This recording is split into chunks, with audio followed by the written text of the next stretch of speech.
Okay, so since we have our leadership, let's look at some of the aggression that's going to happen through Mussolini and Hitler. First one first, Mussolini is going to reinvade Ethiopia. Now, Ethiopia had defeated the Italians back in 1896, so Mussolini wants to get that back, and he does. Of course, you have access to the Red Sea, control of the straits between the Red Sea and the Persian Gulf and into the Indian Ocean. Plus, you have the oil resources that are there. So he reinvades Ethiopia and is able to take it. In March 1938, Germany is going to annex Austria.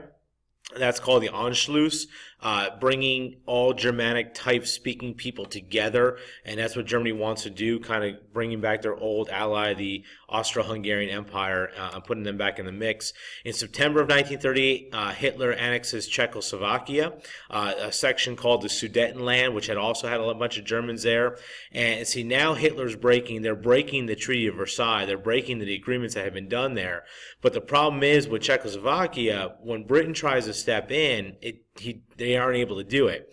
And it says it's allowed by the Munich Pact. The Munich Pact was essentially the agreement between the British, the French, and Hitler to allow him to mobilize his armies as long as they stay within German land and allow Czechoslovakia to be taken. Okay.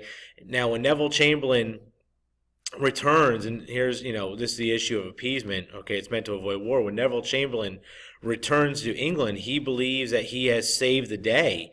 He says there will be peace in our time, which he's completely wrong with. This is appeasement. He's giving in to Hitler to allow him to do what he wants. And it was meant to avoid war, but all it's going to do is create war. Okay, Hitler is in the process of manipulating the system to make sure he can take what he wants. And he's doing that with picking up the Anschluss with Austria and then annexing the Sudetenland and Czechoslovakia.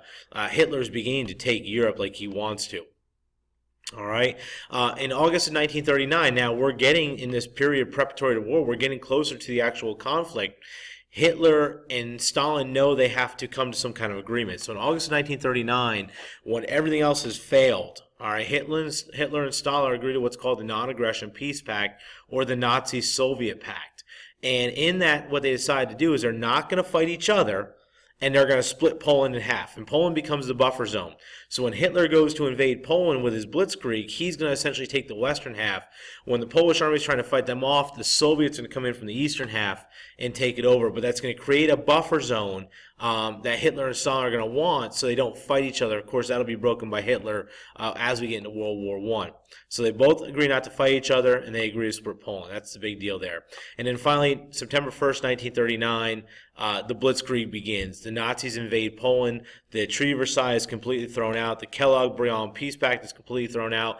The Munich Pact is completely thrown out. The only one that's not thrown out is the Nazi-Soviet Pact. But Hitler is now on his movement, and he'll begin to dominate. And now we're into World War I in the conflict. The crazy thing is Hitler manipulated the system again. He has German soldiers dress up like Polish soldiers and go into a small town in Germany, essentially burn it down. And then the propaganda comes out that it was a Polish attack, and this was a response. But it's amazing that Hitler had 90% of his military on the Polish border before this happens, okay?